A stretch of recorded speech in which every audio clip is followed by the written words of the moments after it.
Sabi niya ba?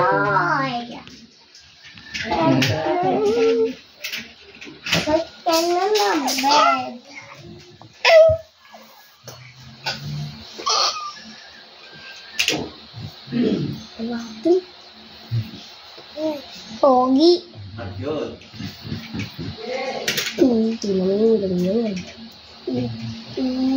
Yun.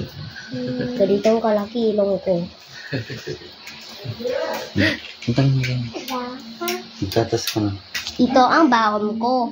Ay, bibigyan mo na kay ating yan? Oh. Sasabihin mo kay kuya. Oo, sasabihin kay kuya. MJ daw.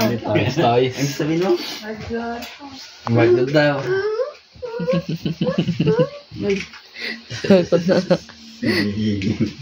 Ganito tayo pag may baby tayo sa rin.